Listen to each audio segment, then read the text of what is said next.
Hi, everybody. Welcome to Inside the Music 5 and 5. And today I have a very special guest. His name is David, and I'm going to let you pronounce your last name so I don't screw it up. It's Hunsaker, just like Warren says it. Shout out. What's up? What's up, Andy? Okay, man. You guys are going to get an opportunity right now to check out David's studio. So let's check it out right now. So you're seeing the control room here, and there's my setup. Got one of those icons control surface. It's Okay. pretty cool. Okay, now let me ask you about that icon. Don't go back to that real quick. Because Okay. I've been eyeballing those. Are those worth it? The I 300. really like it for transport operation and riding rides with it. It's fantastic.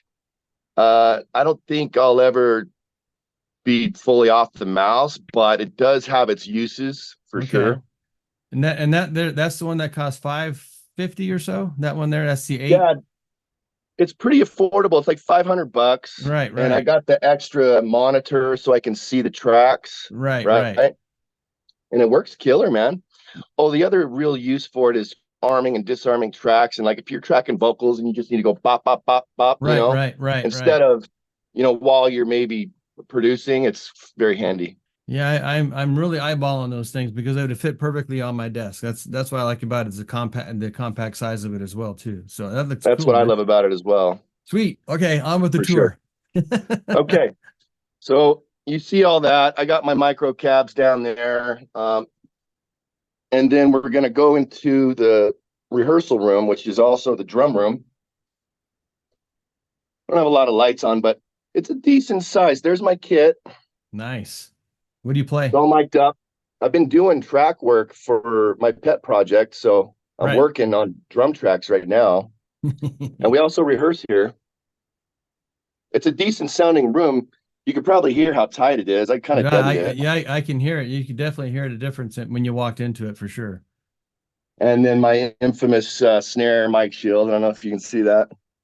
Yes, I can.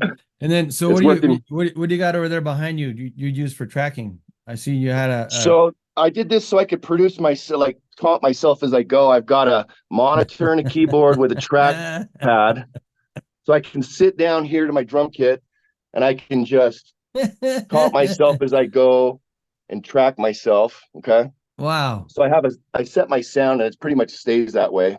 that's awesome, dude. I can make tweaks and make small adjustments if I need to, but yeah, man, it's worked out killer. So I could be super productive.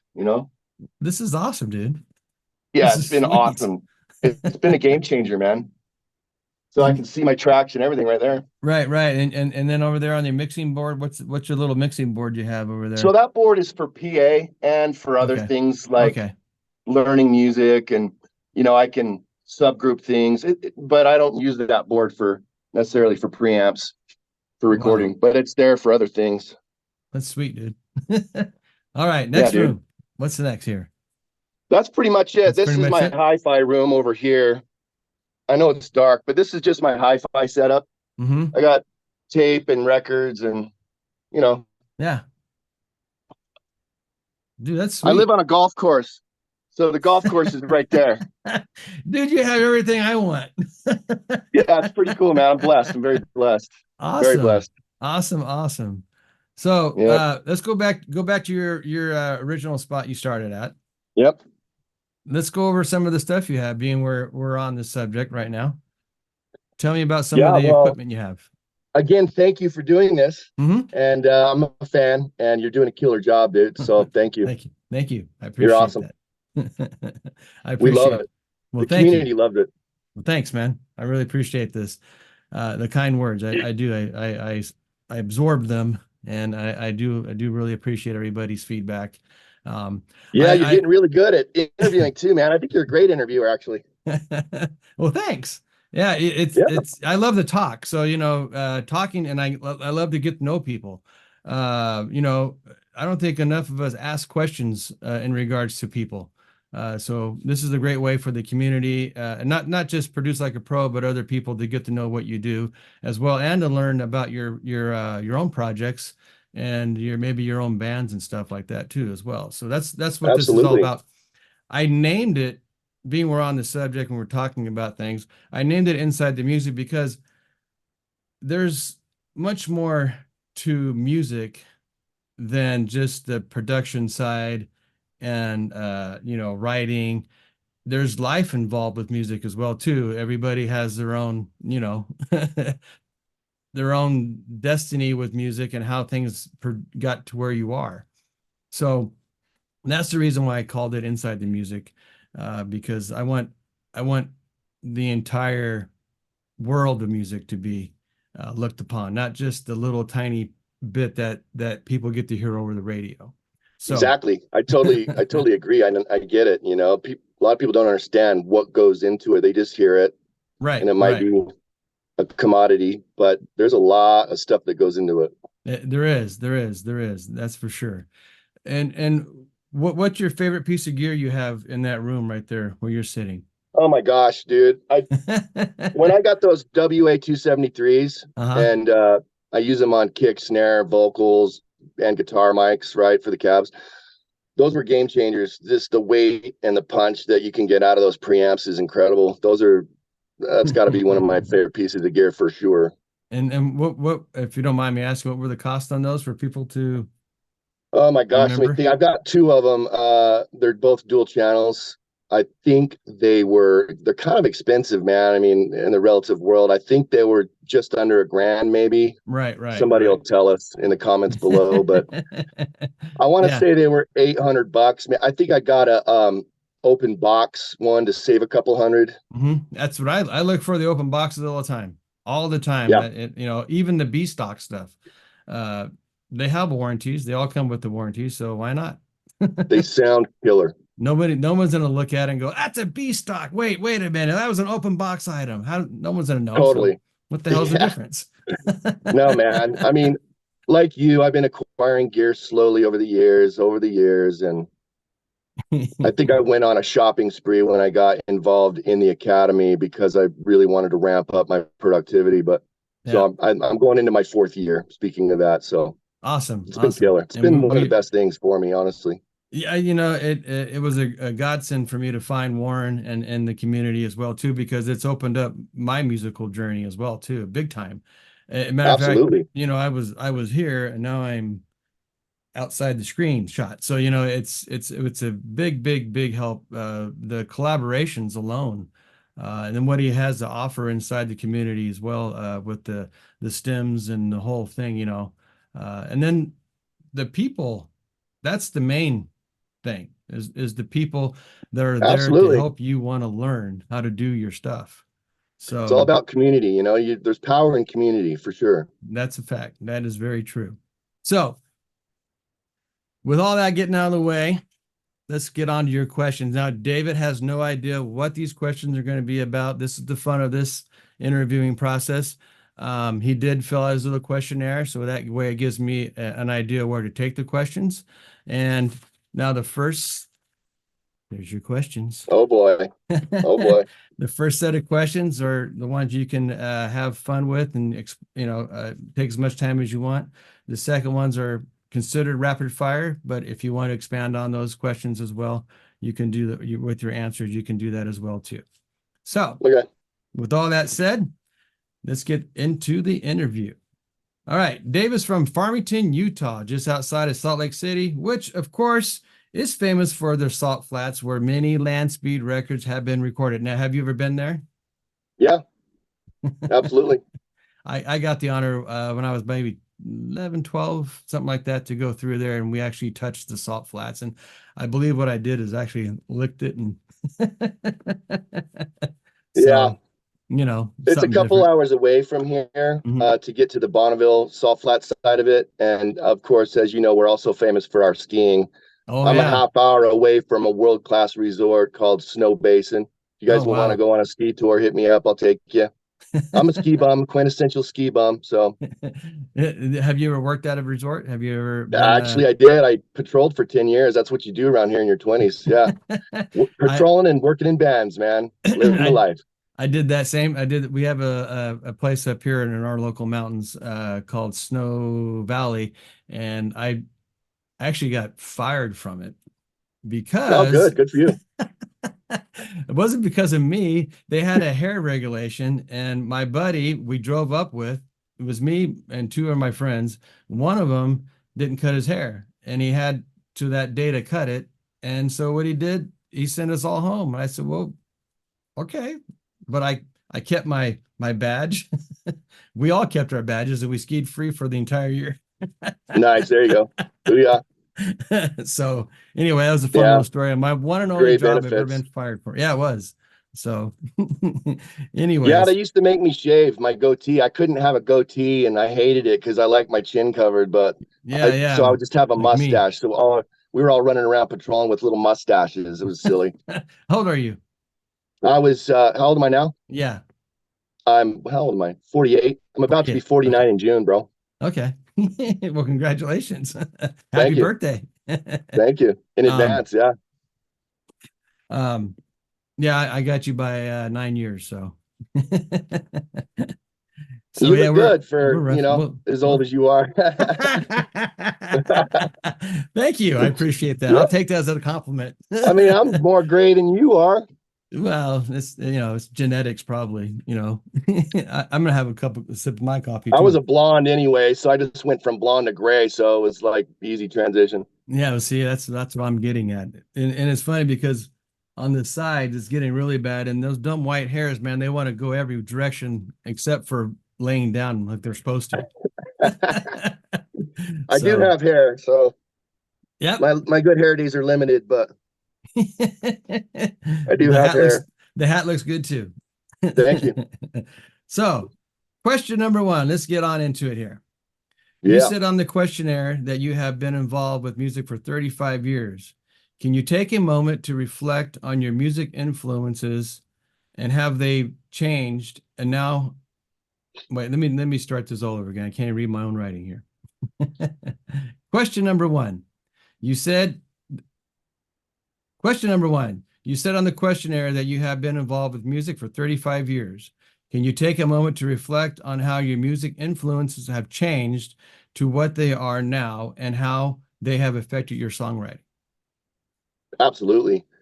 Um, so 35 years would put me at 13 years old. And that summer, I started two things, piano lessons and woodwinds in junior high. And I think at the time I was listening to a lot of new romantic music, new wave, as it were. So Depeche Mode, I had multiple keyboards in my room, drum pads. I loved it, man. Depeche Mode was probably my top band back then, New Order, stuff like that. You know what I mean? Mm-hmm. And then I gradually started getting into rock, all forms of rock. You know what I mean? I went back classic, prog, the grunge era, new metal, all that stuff. It was amazing time in music, as you know. Yes, it was. And I look back now and I know for a fact that all that piano and stuff and reading music has helped me. Not only that, but talking 6 years of choir. So all through junior high and high school concert choir and boys choir. So that's enabled me to lay out ideas on keys. It's enabled me to harmonize and arrange harmonies, which has been invaluable, like incredible stuff, So in Right. my production techniques, I'm always trying to find some cool harmonies to do with my lead singers and stuff, I'll Yeah. always pop in a keyboard part, I Yeah. mean, it's just, heck yeah, it's helped me a ton, man. Yeah, yeah, and your music reflects that as well too. Absolutely. And with that said, can you tell everybody where we can find your music and stuff? And then I'll also post all the links down below too in the description as well too. Absolutely. Some of you guys are already friends with me on my L-Town Productions Facebook page. There's my SoundCloud, which the link will be on your page. And in a month or so, June 19th, our Freakbreed Emerge album is dropping. It will be available on all streaming platforms. That Awesome. is the project that I had Trevor Noakes master for me. Awesome. Okay. Trevor's a great guy, man. Love Oh, dude, Trevor. he's rad.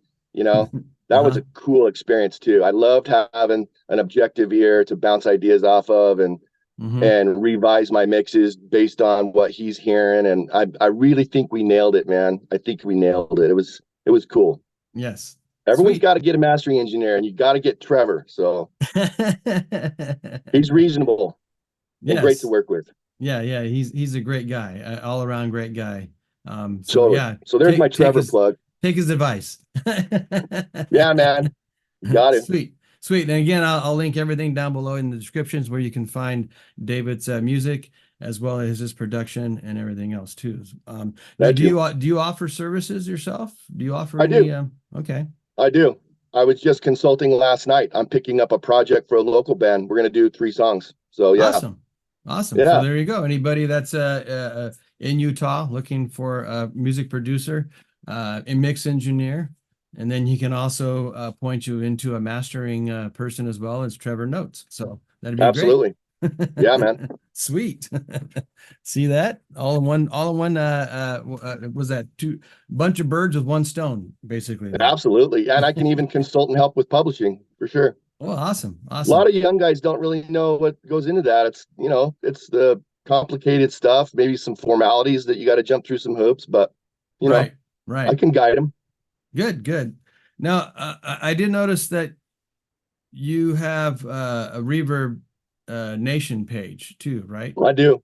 And do you put everything on that, or do you just use clips, or do you put the whole production of the song? I consider that demos. I don't put anything mastered up there. Okay, good. I keep that page refreshed because it gets plays still.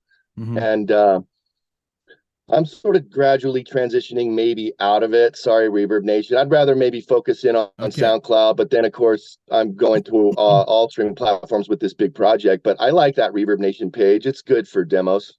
Demos is exactly what it should be used for. And I'll tell you why, because they can take anything you put on their platform and they can use it for whatever they want.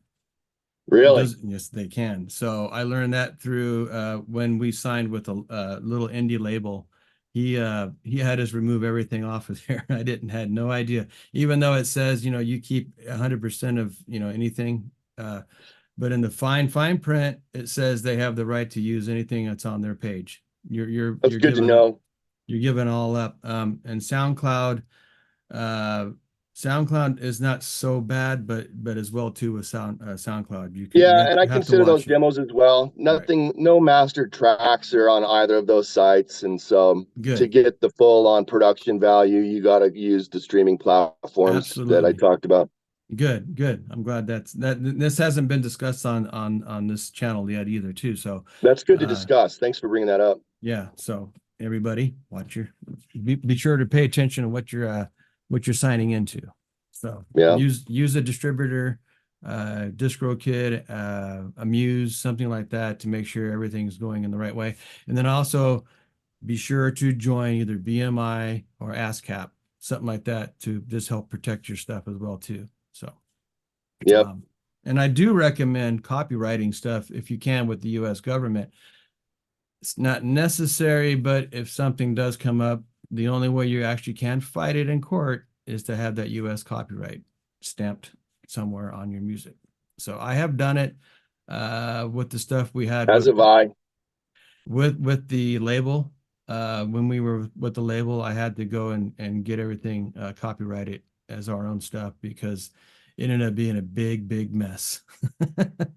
Yeah, it's good advice. And hopefully everybody is ASCAP'd. I'm registered as a publisher and a writer, so there's 2 entities for me on there. Yep, same here. We chose BMI just because of the cost. That's the only reason we went with BMI. They do the exact same thing. There's no difference in what they offer. So anyways, that was a great answer for question number 1. Let's go on to question number 2. When doing your production role as well as your mix engineer role, are there any producers or mix engineers you pull from to complete your music, and can you share anything you use from them? Absolutely. I mean, I think the way I'm, hearing your question is producers that influence me. Well, correct. I just read Michael Beinhorn's Unlocking Creativity. I'm a big fan of Michael Beinhorn, Joe Barresi, Warren Huart. There's a lot of guys, man. Cameron Webb, I study them. I study their records. We all grew up on those records that we hear where the sonics are just what our ear attunes to. And, you know, I think a lot of us chase those sounds, and, you know, that's kind of what I do, man. I chase these sonic thumbprints that I grew up listening to, and a Right, lot of right. it's those guys. And, you know, Yeah. I love those guys' records. Now, is there anything that you use particular from any of those engineers when you know, like say for miking a guitar cab or you know, something? Absolutely. I mic a guitar cab very similar to what Joe Barresi would do. You know, do multiple amps, one guitar source, 2 amps, 2 cabs, 2 to 4 mics, you know, 2 to 4 channels, and then blended it hard left, hard right, maybe one up the center, things like that, you know, Joe Hmm. Barresi style. I like big guitars, super wide. I put them way Yeah. in the corners. And your music reflects that. But after getting a chance to listen to it last night while cooking dinner and doing some other things around the house, it's great music. Thanks for listening. Thanks. I always say this to people because to the people I'm interviewing because I'm such a cookie cutter writer guy. And when I get to hear music for the last let's see now 4 interviews, it's not cookie cutter music. So in other words, it's not verse or an opening, verse, chorus, back to verse, little break, and then you know, your guys' stuff is it's not short music for one. Most of it's longer, and Yeah. so that always impresses me because to keep music interesting, to keep it flowing properly, um, that's a tough thing to do. And then plus when it's more focused on the instruments and not so much with the vocalist, um, you know, that makes life, I would think, much harder to produce something like that than what I do. Well, I mean, think about the records. I mean, obviously there's some prog elements in there and Right. some avant-garde elements in there probably. At the same time, I try to keep things sensible to an extent. I mean, our Hmm. average song might be probably over 5 minutes. There's a couple short ones in there. There's some 3 and 4 minute songs in there for sure. Right. But Right. I mean, you know, the prog stuff, I mean, Tool, you Right. know, I mean, there's a lot of, I mean, so I'm not afraid to experiment with arrangements. And a lot of that is my arrangement stuff. I do drum arrangements and then send Right. them off. And Nick, my writing partner, puts guitars on it, sends them back, and we just build that way. But some of them are a little more complicated, but it's Yeah. fun, you know, that stuff So comes natural to me.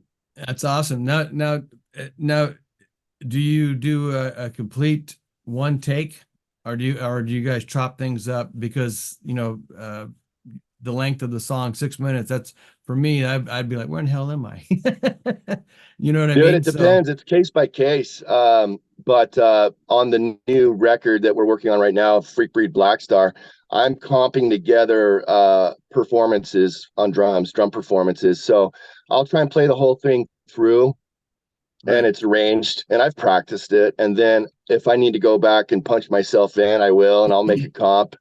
And I'm not afraid to edit drums. all right, I've gotten pretty good at it actually. I can edit myself, and so you know, so I'm just creating a drum composite, right, and it's whatever it takes, however I got to do that, you know. yes. I'm open Well, to whatever. yeah, and that's the end goal is to produce the best product possible. Hmm. And that's what we all should be focused on is that end goal is put the best possible thing you could put out for everyone to enjoy. So Absolutely. yeah, I have this thing where if I can't play the whole freaking thing through in one take, then I get pissed off at myself, and it takes me a long time to, you know, in a short song of 3 to 4 minutes long, it'll take me weeks to get something that what I like, to where it sounds natural and you know good. It's not, I'm not a one take person nowhere, Yeah, I and mean, I'm horrible listen, about as punching a in. drummer, you know, we have to be very, very patient. And, you know, I have gotten a drum performance out of myself before. And, you know, it can be grueling. But if you're well rehearsed and you know what you're Right, doing right. and you kind of have a vision, I mean, it can be done. But often I'll break it up into 2 sections Yeah, and then edit them together on the grid, you know. that's smart. Or I've also done it off the grid and edited 2 takes together. I've done that Mhm. as well. So I'm not afraid to edit drums at all, on or off the grid. Right. And again, it's all about the end product, you know. Mhm. It's all about the end product. It has to be the best possible thing we can come up with. So Agreed, man. It all starts with a great drum track foundation. right, right. And that when you're miking those cabs, what's your mics of choice for those cabs? Do you have any particular thing, or you guys Well, change my them up? go-to is SM57s. There, the SM57 works great on cabs, and I have a few Right. other options too. Yep. But your first EQ on those SM57s is just simply mic placement on the speaker, and Right. two Right. to four of those, and I can get a big, nice, wide 4-channel, 2 to 4 channel sound that works great in any mix. And for those that are maybe just starting this recording thing off, is when you use those microphones, you can actually use those microphones when you're placing them up and down, back or closer to them. You can actually use as an EQ. That's your So, first EQ. You're absolutely right. That's you your know, first EQ, and and it always that'll starts. It starts with the fingers, of right. course, and it Hmm. starts with the amp and the Hmm. speakers and the guitar. So I've had the great blessing of working with some really awesome guitar players that are really meticulous with their tone. And so I've learned tones that I like, and I've learned just how they scoop them just right. And I've worked with Marshall Mesa Boogie and Orange. And, I've got some really great guitar players on my team, and they are all meticulous with sound. So it starts there. I can mic that, and I try to capture that aesthetic. Yeah, yeah, and I also think when you do that properly, there's less time on the mixing side of things where you have to try to pull something out, or or add something in. So if pre-production is a very, very, very high priority. uh you Absolutely. know it really, really As they is. say, I like to commit. I do. I like to color and Yeah. commit going in, and Hmm. it is less work in the mix, Yeah, yeah. because you know what you battled and fought. After that experience you get mixing, you know what you've been battling, and so not to do that. When Right. you're engineering, and so you can give yourself a lot less headache eventually when you engineer things right in the mixing stage, right? I agree. I agree. There you go. There you are. You're back. Yeah, my screen goes off. That's my lighting, is my screens here, my trifecta screens. Sweet. So yeah, that's great advice, man. Everyone listen to what David just said there. Please do, because it does make a huge difference when moving forward to the next process of the production. So awesome, dude. Sweet, sweet, sweet. Question 3. You consider yourself a drummer first, even though you can play keys, guitar, bass, and even sing. Why did you step into learning other instruments? And did you take lessons, learn from YouTube, or did things just come naturally to you? It's a good question. Guitar definitely did not come naturally to me. For one, I'm left-handed. Okay, Oh, I yeah. play drums reciprocated like Phil Collins. I'm a left-handed drummer. It's all my techs on stage hate that for some reason. They think it's funny. They laugh at me. I get made fun of. But yeah, I'm a left-handed drummer like Phil Collins. Of course, as I said before, I took piano lessons at a young age. So I've been tinkering on keys since I was 13, 12 and 13. Mhm. Um, I forced myself to learn guitar simply so that I could get reps in engineering, and Mhm. so I spent a lot of time learning how to engineer guitar by playing and Mhm. recording myself. So I would program beats and I would play rhythm guitar to it, and then I would go and play leads to it. So, and I did use YouTube for that, bro. So if I got stuck or needed a chord or I needed some technique, I would get on YouTube. And there's a guy, the guitar teacher, the first guy that comes up that wears the hat, Yeah, I know you're talking about. the Yep, yep, yep. The acoustic. that guy, man. I think Yeah, he's a yeah. great teacher. He He's a is. great teacher, and if you want to learn how to play any song, you can. I mean, he's Right. got it in his catalog, and so I did reference him a lot. Yeah. And I've only I'll been playing guitar for like 4 or 5 years now. But right. I got a decent right hand. I'm a decent rhythm player because of the way I look at it as a drummer. I have no, I can Mhm. chop rhythms that a lot of guitar players might not think of. Right. That brings up a good point. And I brought this up to Sergio, our drummer. And maybe I'm completely wrong about this, and you can maybe put me in the right direction. But when you're playing drums and now you play guitar, do you ever think about a drum riff or roll, kind of like how a guitar player plays a solo? on guitar, because the reason I ask this, my brain, when listening to Neil Peart, he reminds me of a guitar player. He really does. It's like on my perspective, it would be the right hand is doing the, all the cymbal work, and then the left hand are the rolls, and that to me is what made Neil Peart stand out to me as a guitar player. And I'm probably saying his last name wrong as I'm saying that. No, it's Peart. fine. I don't think either are wrong. Peart, Peart, Peart, but anyway, potato, potato. potato. Is that something? Does that make sense to you? Does that ring a Absolutely. bell? And you're 100% right. You're 100% right. Listen, we've been hanging out. I've been hanging out with guitar players my whole life, right? I Mm-hmm. mean, since I was 15, I've been hanging out with musicians. So I started to learn these things, the way a guitar player thinks through osmosis, right? Mm-hmm. So Right. when I'm writing a drum arrangement for Nick, let's say, that I'm going to send off to my writing partner, and he's in the Carolinas, okay? I'm thinking about his guitar parts.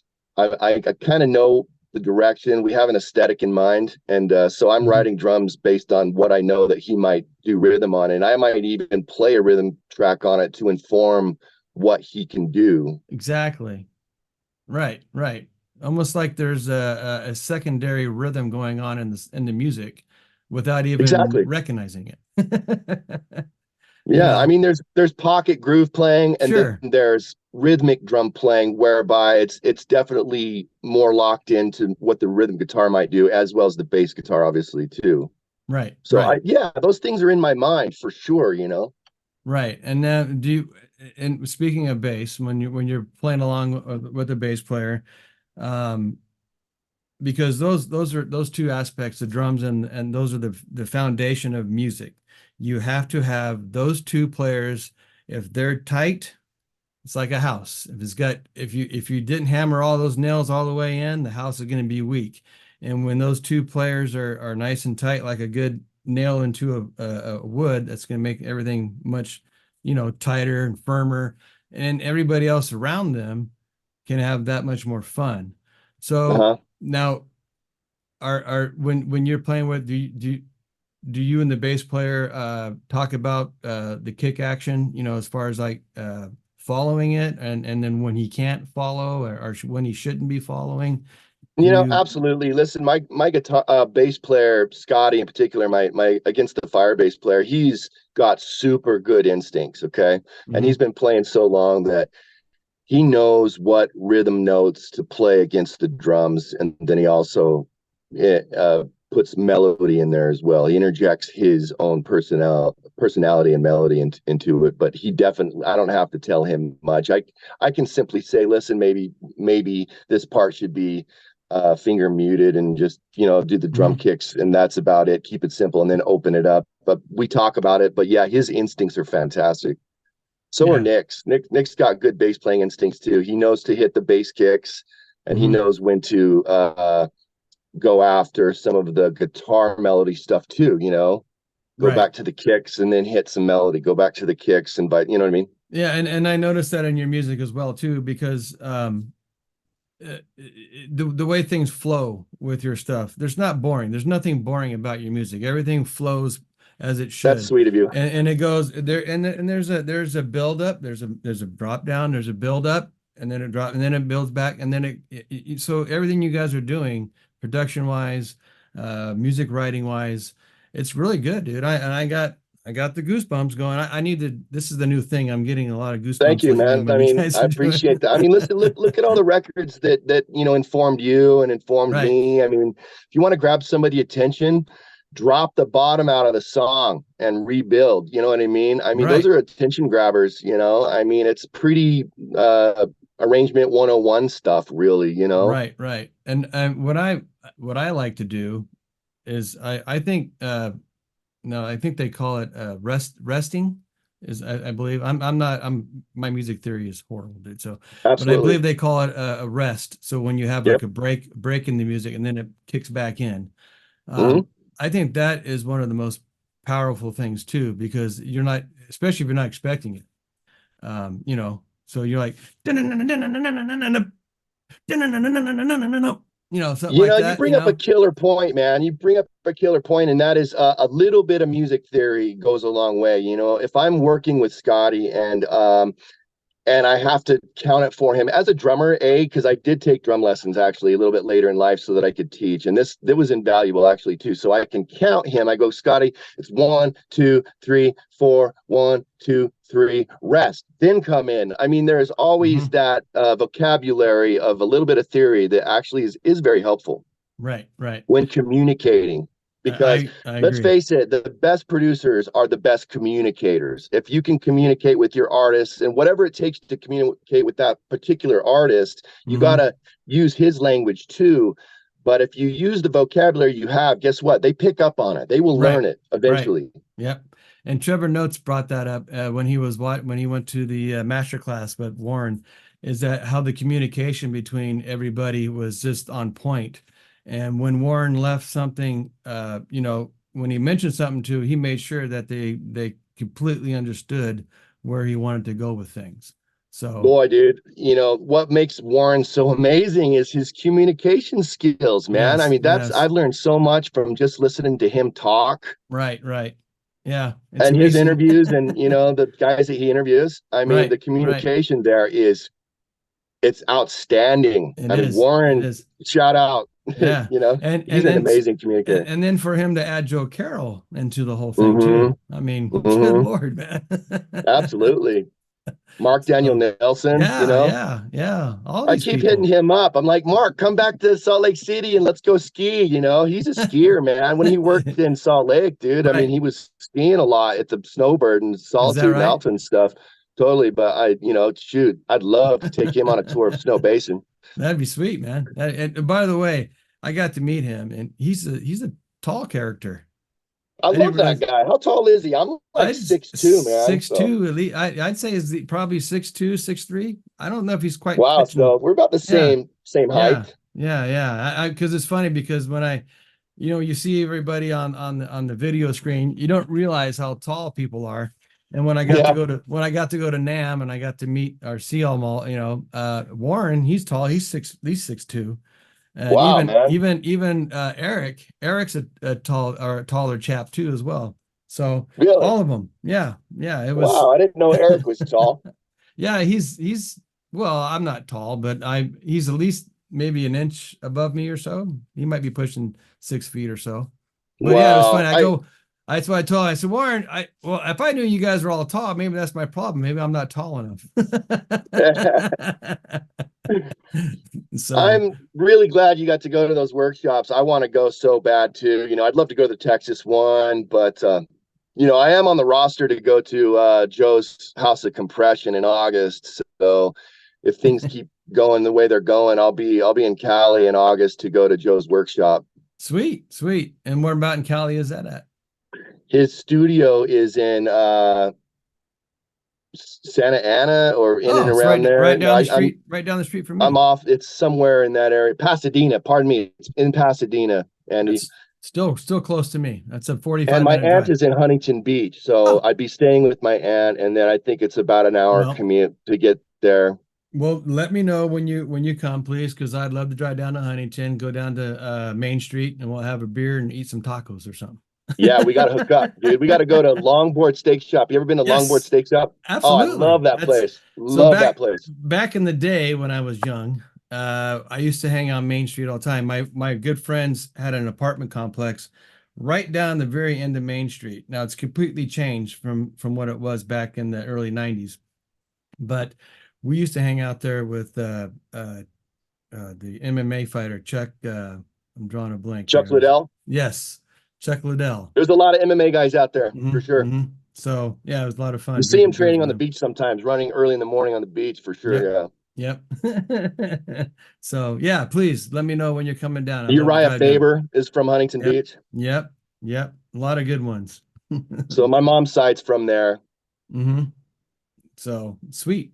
Please do. Let me know. I'd love to Heck come yeah, man. down. I'll hit you up. Okay. I want to go see Warren too. Warren, can we come see you, sit in the studio while you work? I don't know. I want to watch Warren in his studio, Absolutely. Yeah. Hit hang up out with him Eric. and Eric. Hit up Eric because Eric is pretty open to, you know.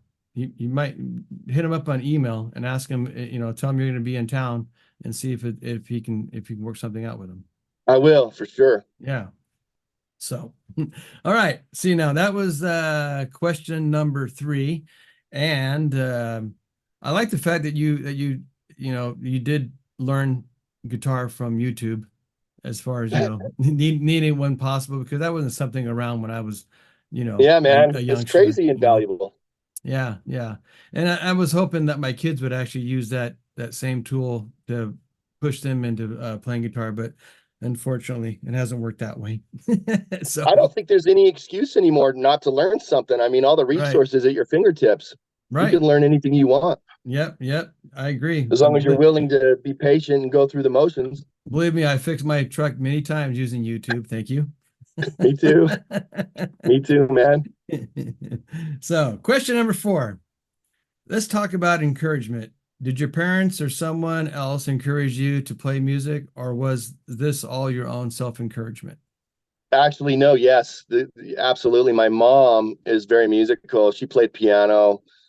My dad was a singer, opera kind of, he's old school. I mean, he was born in 39. So, I mean, he sang out high school and college just like I did. My mom is the one that wanted me to take piano lessons and woodwinds at a young age. And yes, they were both very, very supportive of that, buying me keyboards, and I was tinkering in my room with them. And it was when I was 15 that I finally got a drum kit. But I already knew how to play. I was playing on my brother-in-law's kit. When he was away, I would sneak in there and jam out. I was set up right-handed, so I would play right-handed open, so like this, Mm-hmm. Right-handed open on his kit, and finally got my own kit at 15, and it came natural to me, to be honest. I excelled very quickly, and I was in a band almost immediately when I got a drum kit. Sweet. So I learned drums while in a band. So I think that's part of the reason why my arrangement head works, because Right. I was in a band immediately. I didn't, I Right. played on my own, but I also learned while in a band. So It's funny you say that, because now I mention this all the time, how we all mirror one another in some aspects somewhere in the chain of things. yeah. My original drummer from my high school band didn't play a lick of, never played on a drum set. And I didn't know this until we first started a band. So I would always see him in Spanish class and then some other classes where he's sitting there, kind of doing this with his hands, and I said, "Hey, do you play drums?" And he said, "Yeah, I play drums." Never played drums before in his life. Dude, so true, man. So, Like, same thing, man. Pencils on your desk and book. right. Yeah, that's You what know he what I was mean? doing. Just Exactly what he was doing. exactly. And so I said, "Okay, well, I play guitar. Do you want to, maybe get together sometime and jam?" And he goes, "Sure." So what he did, without me knowing, he went out and had his mom buy him a little 5-piece Pearl set. I don't know where they got it from. I think back then at the time it was a thing called Green Sheet, where they would list the instruments in a newspaper. Mm-hmm. And the first time we got together and played, I thought he played, since he was a little kid. But this is the first time he played, and I couldn't tell the difference between, if he'd never played before or not. And then as time went on, he told me, "Yeah, no, the first time I ever played drums was the first practice." Have you noticed though that that's how it is with some drummers? Like, I spent about 4 years teaching kids, and there is a line between drummers that can just play and get it Mm-hmm. immediately Mm-hmm. versus guys that really want to play drums so bad, but they're not drummers. Right, right, There's kind of a line that I've seen, and a lot of drummers, it just comes naturally to them. right. So you think that maybe that's the right and left brain not playing nice to them, that they can't just simply, Totally. I mean, as let go. creative people, I think we're right-brained anyway, but Mm-hmm. us drummers, I think we're very ambidextrous naturally, obviously. Yeah, and I've read things, and as far as drummers, where they say the drummer is actually the smartest person in the band, that's Those on go along with all those articles. jokes, you know what I mean? All those jokes about But drummers. no, I honestly, I think it's true. I think it's true. Because I look at it like this. I'm a sports fan. Mhm. And the best player on when you're playing baseball, the best player is the catcher most of the time, because he's the one that dictates the pitcher where to throw the ball. He's Mhm. also the one that's also kind of directing the players in the field as well too. So the Absolutely. drummers play the same kind of role as the catcher does in baseball. They're the ones sitting behind everybody. They Mhm. can see everything. Yep. Therefore, they have that same influence on everybody else. And you guys can take the song from to or just change up, and everyone's got to pay attention. Hey, he changed that up. And my drummer used to do that to me for my other band all the time over playing live and to see if this to see if I was paying attention. Yeah. No, he orchestrates the whole thing. You're absolutely right. I mean, just like the catcher he's in the middle of the game. Yeah, You know, yeah, he's the one in the middle exactly. of the game. The Yeah, drummer is in the middle of all the sound. right, So there's often that too, where the drummer becomes the engineer as well, because he's so used to hearing everything from right, that right, middle point, right, you right, know?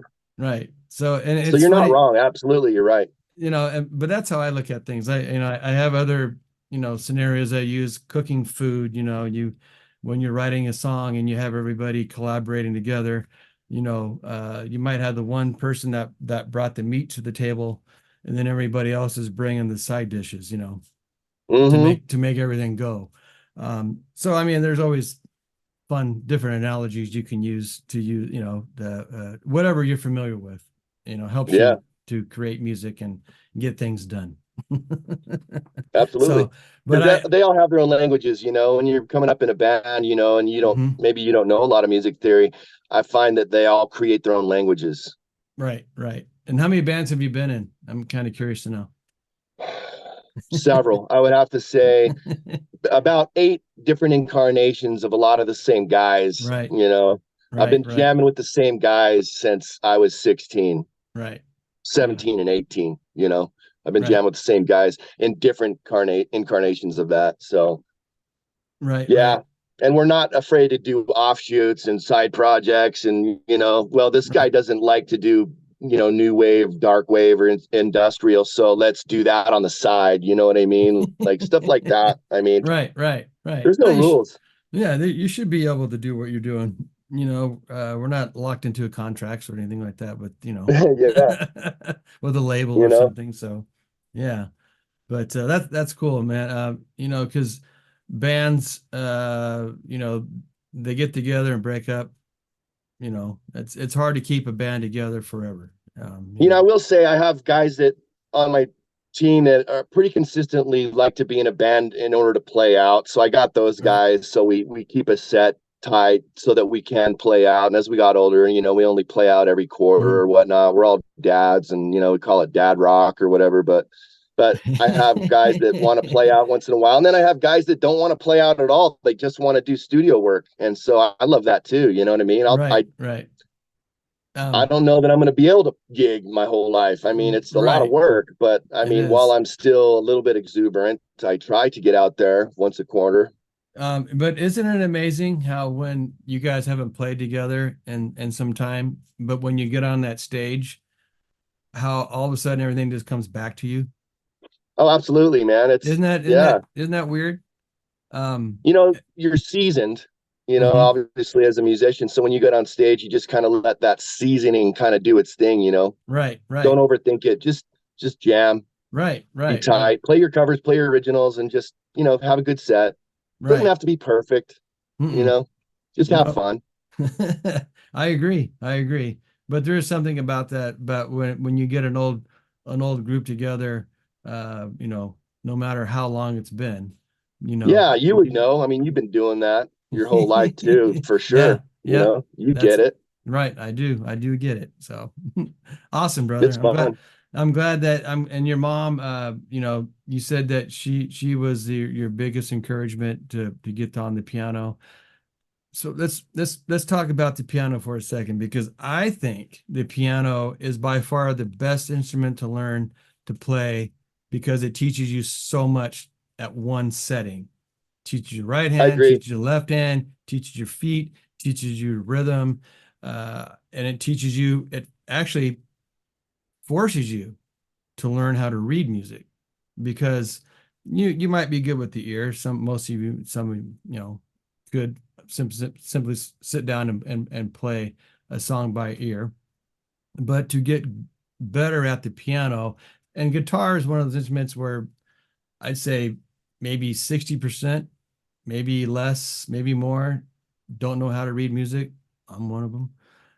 But the piano, it's kind of a thing right there in your face where you can sit there and do it. Now, would you agree or disagree with that theory? Or Listen, bro, I totally agree with that. And I'll just say that it's such a fundamental instrument that it's probably one of the most easy instruments to tinker on. So if you wanted to figure out a melody, if you want to figure out a voice line, to tinker on a piano is so fundamentally easy that, of course, dude. And then like with guitar, some people, it comes very naturally to them, kind of like drums.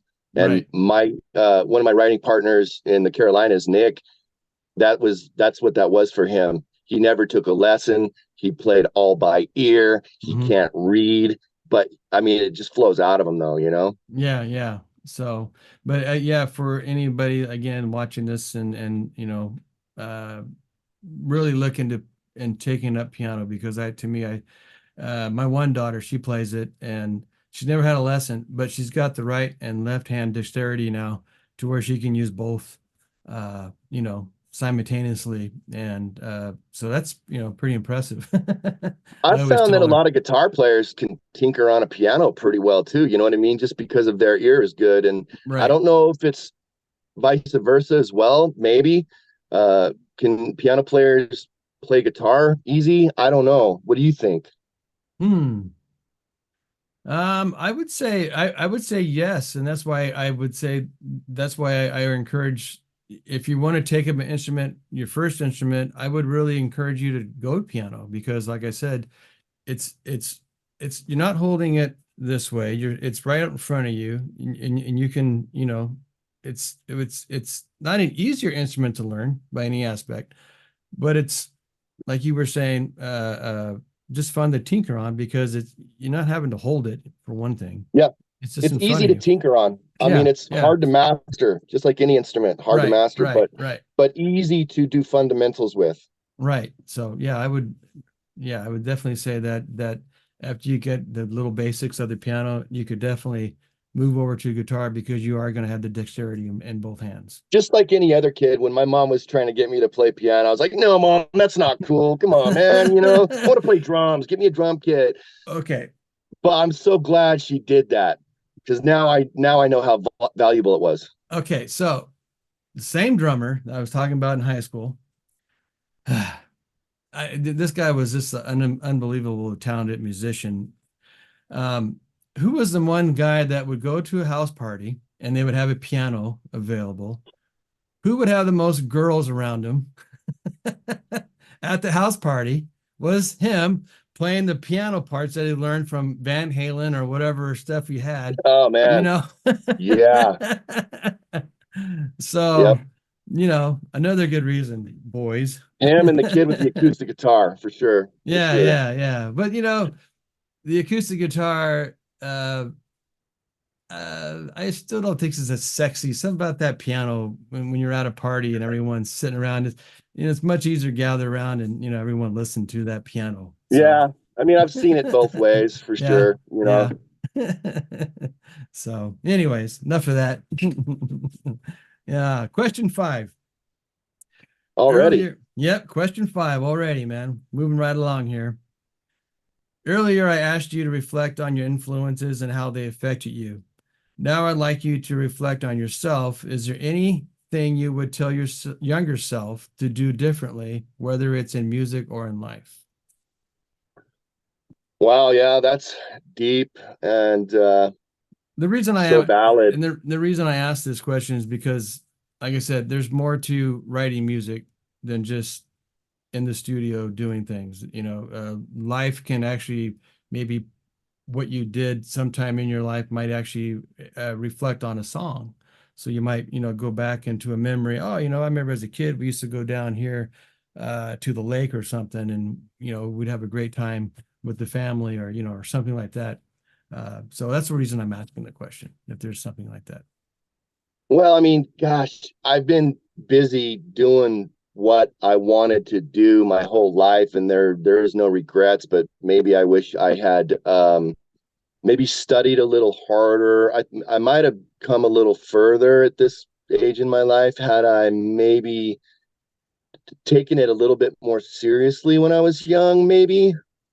I don't know. It's a very difficult question, man, but really valid. But I don't know. If anything, I would say maybe stuck with lessons longer, maybe studied a little harder, maybe taking it a little more serious that way. And because it's usually, as you notice, it's the really talented ones that take it for granted the most. Right. Right. Right. And right. maybe I took some of those things for granted. Right. That's the only thing I would change, probably. Yeah. Yeah. Let's see. So you mentioned something, and I lost train of thought here for a second here, but you had mentioned well, I honestly I just lost train of thought right now. It'll come to you. So I kind of want to reflect more on this question here. And I'm gonna edit all this out here, so give me a second here. Sure. Let me try to find myself here. And this is part of the issue with the accident I had. It's part of a thing here. Oh, you do great. So you had said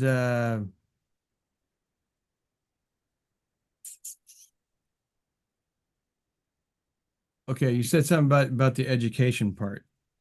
Yeah. So when reflecting back on the education now, I have several people now that have answered that question in a similar way you did.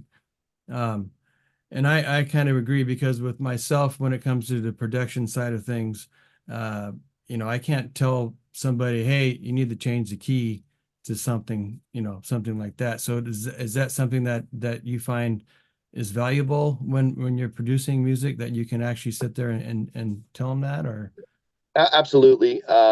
You learn a little bit of theory through all those lessons that you do. And, as we talked about earlier, a little bit of theory goes a long way. It's about communication. It's about communicating to your artist. And if your artist doesn't know a ton of theory, that's okay. He'll pick up on the language.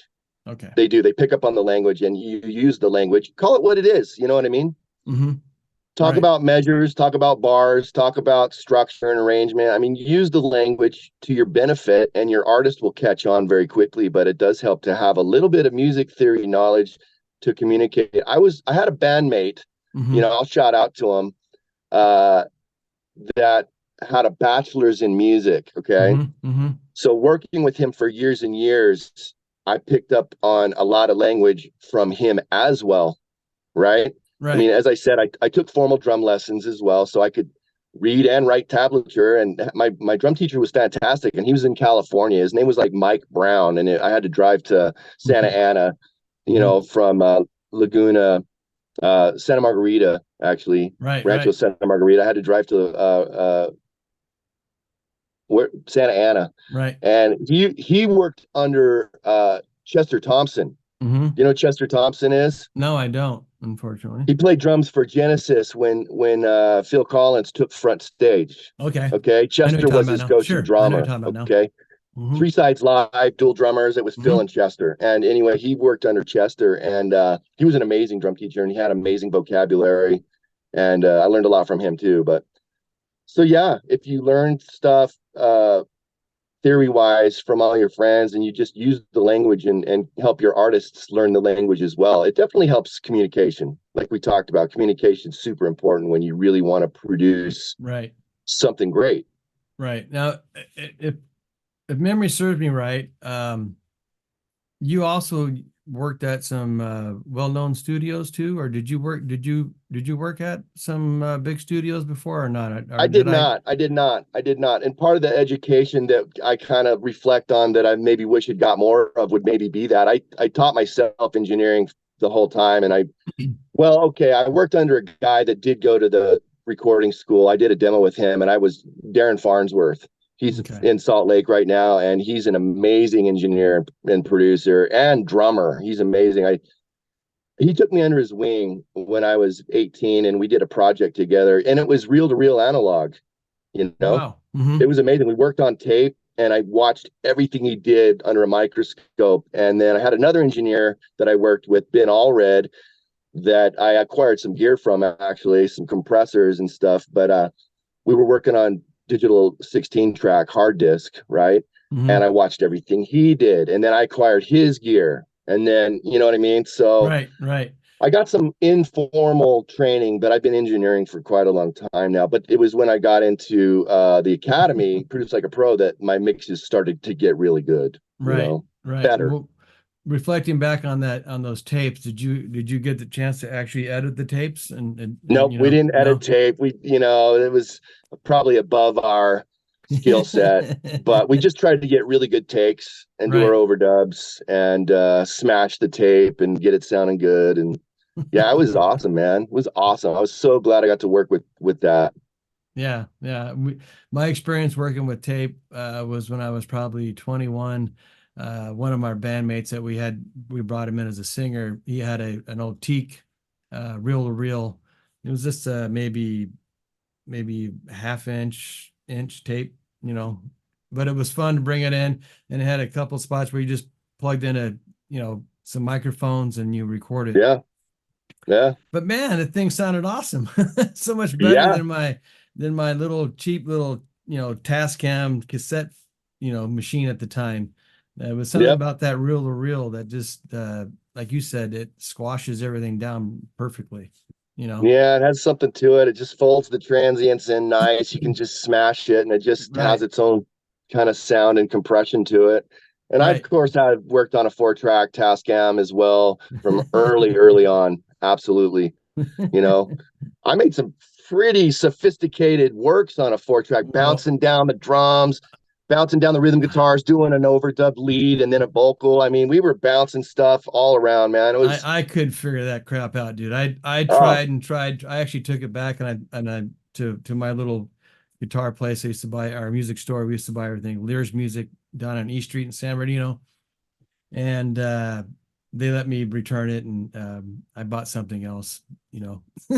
I honestly, I sat there probably for a good 3 months trying to figure out how do I bounce stuff down, and then when I try to bounce it down, I screwed everything up. So yeah, man, I figured it out. I loved it. It was awesome. A couple of those works are on my Reverb Nation page called Oblivious Sun. One of them's called Hangman, and I actually digitally archived a couple of the good songs that were amazing off of my 4-track. I'm gonna have to check those out. Especially I like the title Hangman. I need to listen to that one. Was one of the first real songs that we arranged and recorded, honestly. Like, it was like very much in the vein of like Nirvana, I mean, that's when all that was happening. And of course, we wanted to be Nirvana and Soundgarden and Pearl Jam, and so it was very much an arranged song of that vein.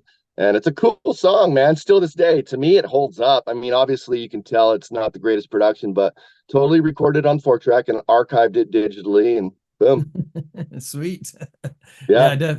If you do me a favor, send that one over to me. I want to check that out. All right. Please I'll give you a link to that one. Yeah. Because there's thanks. hundreds of songs on that Reverb page, hundreds of old demos. I archived everything, man. I demoed up every song I ever wrote, pretty much, man. Awesome. That's way sweet. Yeah. Oh man. All right. Let's move on to the rapid fire questions. All right. You ready? Okay. Yeah. Question 1. What is something you love to do outside of music? Oh, well, I'm a ski bum. I love skiing, mountain biking, hiking. All the outdoor extent. My wife. Now, Moab, is that how you pronounce it? Moab. Okay. Have you ever done that? Do you have? I've biked every nook and cranny of that sucker. Yeah. Used to go down every spring after the ski season was up with my patrol buddies, and we'd ride for a few weeks. Camp out and ride. Yeah. And then Moab's amazing. What about any 4-wheel drive? Do you guys have any toys that you go off there with, or? Right now I don't. I mean, I obviously have a truck, but back in the day I had a Bronco too that would pretty much wheel anywhere. So yeah, I took that all over. Sweet. Yeah. That's nice. And my parents got a chance to go there a couple of years ago. A group of them brought their side by sides up there and Yeah, and went those up are and really down the popular hills. here where I live in Farmington. There's a canyon just east of me called Farmington Canyon, and Hmm. you can from right here. It's a 5 minute ride, and you're Hmm. in the mountains all of a sudden. You know, it's amazing, Sweet. and there's side by sides running around all over here. So yeah, they're cool. They're cool. Sweet. All right. Question 2. What are your drums of choice? Well, drums of choice and what you can afford sometimes might be not the same thing, but I really do have a nice kit. I've got a Tama Superstar Mhm. custom with really nice K-Suite cymbals, and I have a fairly newly acquired Superphonic snare Mhm. with die-cast hoops and Evans Right. G2 head, and I put really nice Evans uh, black chrome heads on my toms, and my kit sounds great. I mean, I love my kit, That's you the know. important thing. So, when you said what the difference between, what you can afford and what you are, what you would want and what you can afford is two different stories. Well, Mm. guitars, it does the same thing with guitars. Oh yeah, You know, yeah. I mean, can you really tell a difference after you mix it? My guitar player has some Paul Reed Smith, $2,700 guitars, Right, right, $2,500 guitars, and right. and then we also in our team we have a bunch of Gibson Les Pauls. We have all kinds of stuff, Strat Mhm. clones, Sure. customized stuff, and they all sound great, man. I can't tell the difference between No, $2,500 Paul Reed Smith and no, my Gibson Les Paul no. standard. I I don't agree. know. They all I sound great, agree. man, to me. Yeah, yeah, But I they agree. also they have different textures and tones, So if you're They going they for some, I do. might grab the telly, Right, for a right. different texture, and or I might grab the Gibson Les Paul with the active pickups Mhm. that I've got. There's a couple different ways, So Right, right. So, but as far as like when everything's done, produced, put into the track and mixed, you know, yeah. I I mean, I mean, built my kit specifically so that it would record well. That snare, the whole thing, the heads, the K right. suites. I wanted my kit to record well, and so that's what I was going after, and it does. It records well. So there's a story that I read or heard from somebody's talking about Pink Floyd, and when he was that one song, the most famous song where he's playing the guitar solo, everybody thought that was played on a Stratocaster because of the Which was his tone, common go-to. Yeah. right? But it actually was P90s. Wow. Yeah, There you that's go. the story I heard or read about. So Yeah. the point is that you can take any guitar basically and make it into something that sounds similar to something. So Well, absolutely. I mean, there's something to be said. There's a bunch of producers and engineers that have access to a bunch of guitars. They might have a good guitar collection themselves, but some really good engineers, they kind of know what guitar to grab for certain parts. right, And right, sometimes you just trust them, like for certain leads. Maybe it's the Telly, maybe it's the right, Strat, maybe it's not, right, maybe it's the right, right. Gibson. Who knows? But engineers, they kind of know what Yeah, guitars sound I good for what situation. right. I think probably the one guitar that sticks out the most tone wise is the Tully, Mhm. you know, I for me. love my Telly. I got a Right, custom one with an active pickup, so it's got a right, little bit hotter, not an active, sorry, but it's got a little bit hotter humbucker, I think, and right. so it's Tighter a Telly wound. with a hot Right, pickup in it, and right, it's right, friggin' awesome, man. right. That It to me, starts that cool. there's something about a Tully sound that for me, for country, it's what I love. Yeah, and obviously that hotter Chicken pickup picking. takes a lot of Yeah. the twang out of it, Right, so right. you get like that deep, rich tone of a Telly, but Mhm. without the twang, if that makes sense. Yeah, sure, sure. That And makes I sense. just love it. Yeah, awesome. Question 3. What was the first concert you went to? Oh my gosh, you ready for this? Yeah. There's two of them that happened right in next to each other that I got to mention both. And I was 13 years old, and it was Depeche Mode Black Celebration 1986 at Park West. Wow. And then I saw Men Without Hats, and Men Without Hats opened for, oh my gosh, it's escaping me. Uh, I'm sorry, it That's all escapes right. me, but it was the Depeche Mode Black Celebration tour. Awesome. Now, did you go see the recent tour they were doing, Depeche Mode? They The were last just time I saw them was not recent. It was about 4 or 5 years ago, but I've always kept up with them. right, right. Sweet. Yeah. Guess what my first Oh, concert was? I thought of it. It was Ice House. Do you remember Ice Oh House? yeah, sure I do. So it was we got tickets from the radio station and me and Hmm. my buddy, and it was Men Without Hats and Ice House. Awesome show. Sweet. Guess what my first concert was? Go, tell me. The US Festival. I don't know if you have you heard of the US Festival? You know what that? No. So Steve Jobs, when Apple first started their and they were coming up, and I think they were public at the time. They went public. So he had this idea of making a new Woodstock, so to speak. And Okay. they had it up here at a place in San Bernardino, called oh darn it, I'm drawing a blank on the name of the venue. But anyway, for 3 days, it was a Memorial Weekend, which is coming up, and they had a Friday night, Saturday night, and a Sunday night and a Monday. And I don't remember which was Friday night. I think that was more pop bands. And then Saturday night they had like David Bowie and some other big bands. I Sick. think maybe Queen David might have Bowie. played. I think maybe Queen might have No played that night. way. Tell me the Yeah, year. You it think? was Can you tell me the year of that? 1982, I believe is when it was. Oh my gosh, how rad. Yeah. And then Sunday night, Heavy Metal Nice. Sunday, baby. Nice. It was awesome, man. Opening band was Quiet Riot, and that moved on to Motley Crue, Oh my gosh. which then went to Judas Priest. Oh wow. And then it was let's see, then it was Triumph, Oh my gosh, yep. and then it went to Scorpions. Oh, And sick. the biggest disappointment out of all those bands was the closing band, which was the one band I wanted to see so bad, was Van Halen. Oh, They were so why? What drunk. happened? They were Oh so no. Dave couldn't remember the words, and it was Oh, Eddie. It was we actually packed up at that time and walked back to the car because it was that bad. oh they wow. they actually got banned from San Bernardino from coming back and doing Bummer. concerts. They were foul mouthed. It was just a bad situation. It was bad. Wow. Dude, that's the problem with those late sets, man. Yeah, You get yeah. it's hard, dude. You turn into a pumpkin, but you got to play and you've had a few beers. It's tough. Right. Well, they had quite a few beers, I'd say. They were Yeah, having a good time. yeah, man.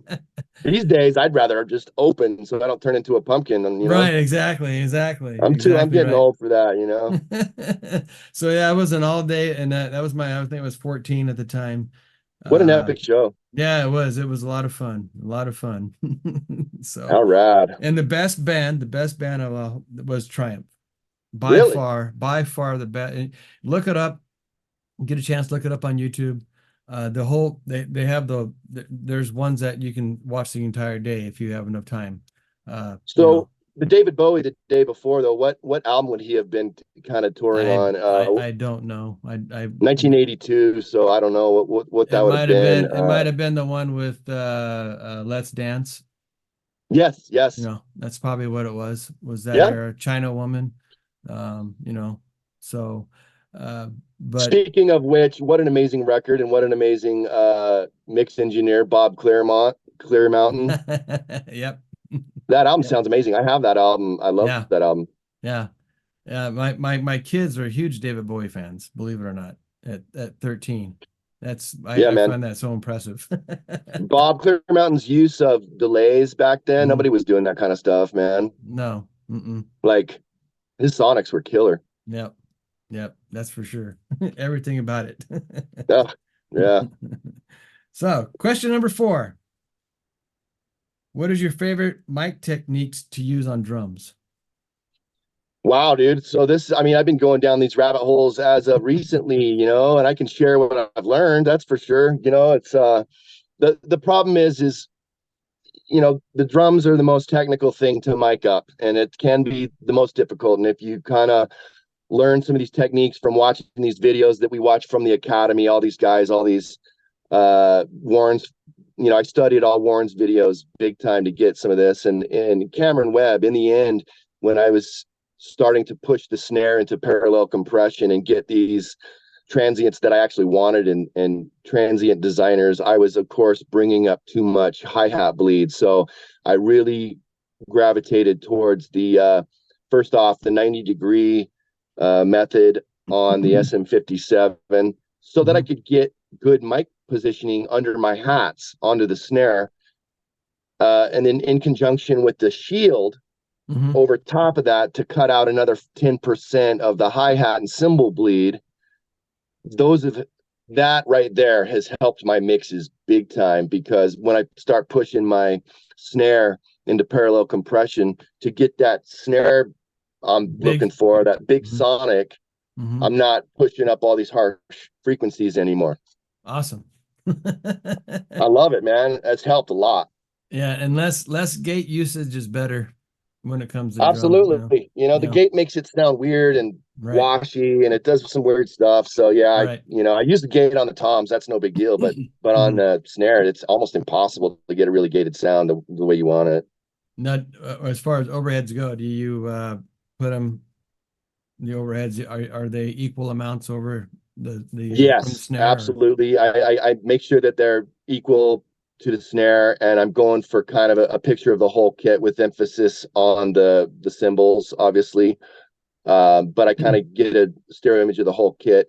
And you have to, as I've learned, you have to have them aimed straighter down and versus toward the middle of your snare, because then what happens is your cymbals will wash, and they go when you put those into parallel compression, things like that. So if they're pointed a little straighter down, you don't get that unwanted effect. Oh, interesting. So do you use pencil mics for those, or do you use... I have a couple nice condensers from an Audix drum mic package that I got quite a long time ago that still work great.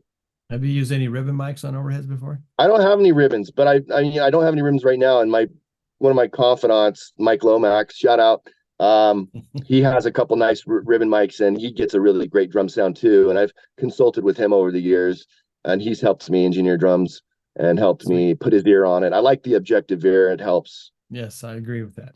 Great answer, brother. Great answer. I've only had one opportunity to record drums, and I had a blast doing it. It was a lot of fun. Yeah. It's fun, man. It's fun. It's a lot of work when you're by yourself. So I call it my drum doctor buddy. I call him Jeff Haight. Shout out Jeff Haight. He's going to come help me with this 3-song demo I'm doing for this other local band, but he's great at tuning drums. Did you say he's Jeff great Haight? At swapping out heads. He's great at drum teching in general. And so he can sit and drum tech while I'm getting a sound on mics, get the mic set up and stuff. You said Jeff Haight? Or Jeff? Yep. Is he from California by any chance? No, he's one of my Utah brothers I grew up with. Oh, wow. Because I'm pretty sure I went to school with a Jeff Haight. Did you? Yeah, H-A-I-G-H-T. Affiliated with him. Yeah, sounds familiar. That's funny. Yeah, great drummer himself, actually. Great drummer himself. Interesting. Okay. One of the best guitar techs that I know, next to Mike Lomax around here. Or I say guitar tech, I meant drum tech. One of the best drum techs I know, next to Mike Lomax, for sure. Sweet. Sweet. Shout out, brother. Shout outs. Yeah, man. Hopefully they'll all watch this too. I'll have to come up with a thing where we go, shout out. yeah, exactly. So, all right. Question 5, and you've gotten to the end. Yeah. Here to the end here, man. So, leaving drums out of this question, what's your second most favorite instrument to record? My gosh, dude, probably guitar. I love guitar teching. That was the other kind of reason I had to learn to play guitar and force myself to play guitar, is because I really wanted to learn to guitar tech, because I knew it would help me in my recordings. And so playing guitar and teching my own sound helped. It was invaluable. So now when I go to record Brad, my lead guitar player, I can get a great sound out of him, and he's very meticulous with his sound, So when it comes to recording electric guitars and acoustic guitars for that matter as well too, have you ever changed the strings size to make a difference in the tone? Have you ever tried that before? Yes. And we string some guitars differently for that reason. But Brad likes to play 9s. His 9s record well. I like to play tens, and that's a different aesthetic altogether for like what I call junt, right? So, Yep. I mean, it depends on what you're doing for sure. Right. And I want to pick your brain on Hmm. acoustic guitar, man. So hopefully Hmm. I want to ask you a question when we're done. Sure. Okay. Okay. No problem. I'll answer it for you. Let's do it because, I mean, that answers it. But tell me your signal chain, miking technique into the mix process, how you treat and work with acoustic guitars. Let's go. Okay. So what I do, and I change this up all the time. So I don't have any one particular thing. It just depends on what I decide I want to do at the moment, and then I want to try it. So my favorite is the XY. That's where I take it, Okay. and point it. So what I do is let me grab something here. So one mic is more pointed around this area, and then one mic Okay. is more pointed toward the not quite toward the hole, but more in toward the body area. And then You got, yes. I place it out about maybe 6 to 8 inches away, maybe a little further. And then what I like to do is take a mic and place it directly behind the XY. So I'm getting a little bit more of the room, which Okay. How far which back is that, Mike? it literally would be so what I do again is this is usually my one I use for it's an SE mic. I'll Wow, set it that's a back. cool mic.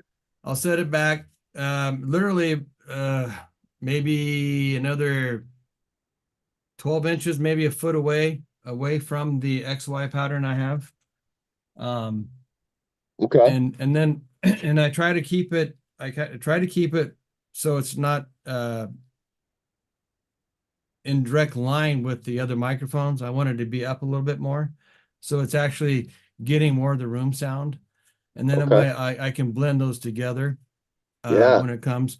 You got to watch fade. You got to watch out for phasing with that. So you want to make sure that Mm-hmm. everything is not washing out. Otherwise, just line them up. You'll be able to line them up enough to where that the phasing will go away. Mm-hmm. And recently, what I've been doing is taking a mic, and I've actually um, I put one on the floor. I have a little drum kit stand here that I have desk, mic stand that you can either use for a kick drum or whatever. And I put it on the floor and I point it directly up at the sound hole of the guitar, but it's at an angle. So Okay. it's not, up and then pointed directly at it. It's actually at an angle. And what that does for my ears anyway, it allows that nice tone of the actual sound hole where the sound's coming out of, Mm-hmm. but it doesn't give that big bassy, The boominess the that we're boominess. all It just hating. gives, Yeah. it just gives that nice tone that you're actually getting from the guitar. And I just talked about this with Mark Bennett that, and then what I'll do is I'll take another mic and I'll point it around the 12-14 to get the higher side of things too. So now you got a nice blend of the high tone and with the more fatness that I'm looking for of that acoustic tone. Because to Yeah, me, because you get that depth without the boominess, and that's so amazing, and it doesn't hurt that you have that awesome guitar there, that Paul Reed Smith, right? yeah, and I love it, dude. It sounds great. Oh man, I bet it records So well. it does, and I have I have it on one new song I'm writing right now. I got a chance to put it on that one, but my other go-to one is back there, the Breedlove, and that's the one that's on everything that we have out currently. Um, that guitar was $399. It's all mahogany. It sounds great, stays in tune. So, I love it. But as far as what I was getting back with about Mark, so what I told him I did on one song is that I got the stereo tracks, and then I had the other track from the one sitting behind it, and then I also monoed the stereo track. So I had a total of four track. We got the stereo track, the mic behind it, and then the two tracks. So a total of 5 tracks altogether. Okay, wow. So I took all those tracks and I blended it down into one track, grouping them down to a group track. Mm-hmm. But what I ended up doing was using the technique that they use on bass, where you roll off the high end, you roll off the low end, and then you blend those together. And dude, I got the fattest tone of an acoustic guitar I ever got in my life. Yeah, wow, dude. I mean, I have heard some of your stuff, and the acoustic guitar sounds are Yeah. amazing, just solid sonics. So we have a new one. I haven't released it yet. It won't be under Ocean Highway. It'll be under my own name. And that acoustic guitar is by far the best, closest thing to my ear wants to hear an acoustic guitar sound like. I'm not a fan of the pop tone of an acoustic guitar. I don't want just that high end stuff. And I know everyone says, oh, but that's all that low end's not needed for an acoustic guitar. Well, I don't know. I kind of like that low end. I mean, it's giving you that body and thickness that you're going for. I mean, it's a win. If you're getting what your vision, what you're hearing in your head, then it's a win for sure. Well, I appreciate that. I appreciate you asking the question for me. I thank you, man. Yeah, man. I love your acoustic guitar sounds. Are incredible. Ours are in a different context, so I don't even, you know what I mean? Right. Like I told you before, it's simply a Martin plugged in and a mic blended. But it's usually for rhythm. It's for texture more. It's never showcased, but it definitely adds stuff in certain parts. It's pretty cool. Yeah, and it's better to have a tool and not need it than to need the tool and not have it. And if you're accomplishing what you're accomplishing with what you're using and how you're doing it, that's good. That's all. Yeah, in the context of what we're doing, it definitely works well. Right, it's thick. But yeah. I always roll, like you say, in the mix process, you got to roll off the bottom end just right. So there's no boom. You're not recording boom, but sometimes ultimately, there might be a little in there I have to roll off. Right. Well, and again, that when you're rolling all that mud and crap out, that's just giving you more, a headroom for in the long run process of the mastering and everything else too.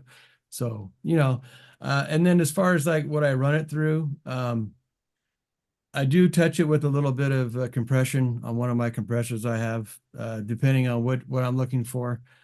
Each of them has their own thing. The newest one I got is the cheapest one I got, and it's the clearest thing. It'll add no color at all to it, and that's the Art Solo VLA.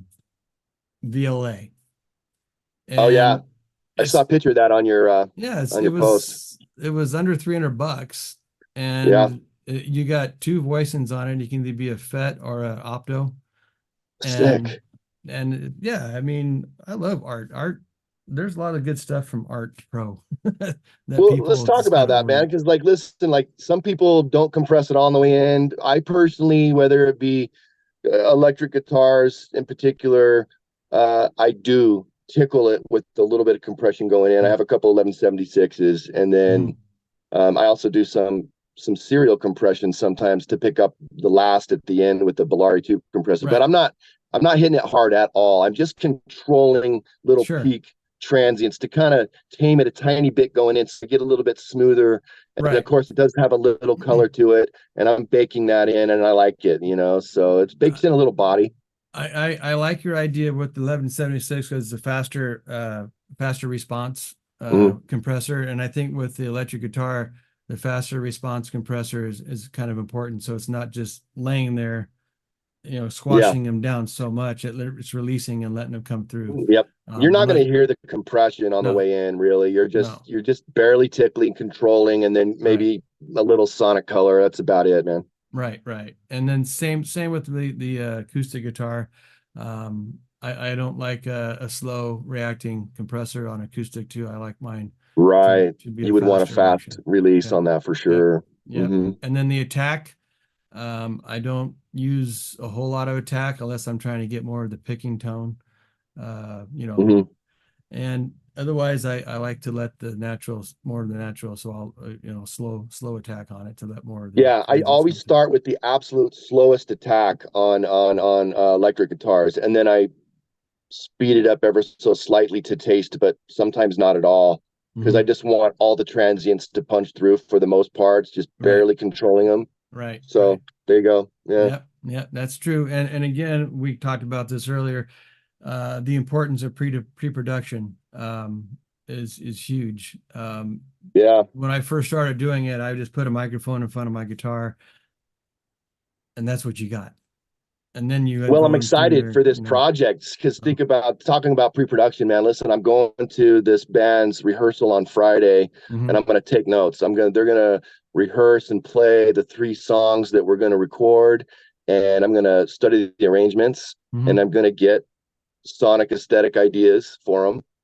And I want to hear and see all their equipment, and I want to make some decisions, like looking ahead on that. And so I'm going to the rehearsal Friday night, and I'm going to study their songs. Sweet. And what type of music? What genre? It's in the vein of rock. It's heavy rock. Heavy rock. Pretty much, yeah. Sweet. If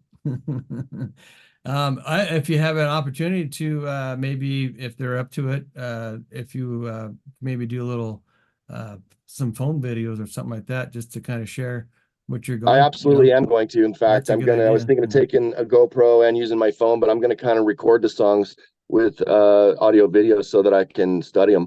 Yeah, awesome. That'd be sweet, man. Well, they got a good guy they hired. I hope so, man. I mean, yeah, I'm confident in what I'm going to do with them, and they're a great band and they're well rehearsed, so I think we're going to have fun with it for sure. Sweet. Yeah. Sounds and I want to get more work like that, honestly. I can't take on too much because my pet projects are I've got 3 pet projects going that actually I'm working 5 nights a week on, but I'm going to squeeze these guys in and make it happen. So sweet. I want more projects like that as well. Sweet. Well, I really appreciate you coming on Inside the Music in 5 and 5. This has been a blast. And if you have anything you want to promote, when you get ready to release everything, let me know. I'd be happy to help you out. Well, if the links are down below, but let me just plug this real quick, Andy, because June 19th on my Facebook, L-Town Productions Facebook page and my Freakbreed page on Facebook, our giant body of work, our album is dropping June 19th to all streaming platforms. So that was a labor of love. It took 6 months. It was an amazing experience. I got lots of reps. So, I mean, I got a lot of experience on that project, and we're very, very proud of it. And it sounds killer. And Trevor Noakes music mastered it. Sweet. So well, I'm looking check it out, June 19th. Yeah, absolutely. June 19th, everybody. Mark that down on your calendar now. Run Freakbreed your calendar Emerge. And mark it down. Yes. I'm sorry, what was that? Say it one more time. Freakbreed Emerge. Sorry, I love the name. Freakbreed Emerge. I love the name. Who came up with the name? And then we're on to the next one already. So who came up with the name? Well, Freakbreed was a collaborative name, and we came up with that back in 2011. And then Emerge came from my writing partner Nick. He, it was metaphoric for us doing another album finally all these years later. You're emerging again. Yep. So absolutely. Sweet, man. Well, I do appreciate it. And we'll I talk appreciate soon. you. You're amazing. You're awesome. I'm a fan. Thanks for that. That's your chain on that acoustic guitar, man. That's invaluable. I'm gonna try some of that stuff, man. I'll see if I can do a little quick video for you in actual one, and I'll you actually should, send man. it to Let's you. see some of your technique clips. Let's see some techniques from you. All right, will do. I really appreciate it. It's great for the community. Thanks, David. I appreciate it, man. Thank you. Y'all take care. Bye. Bye.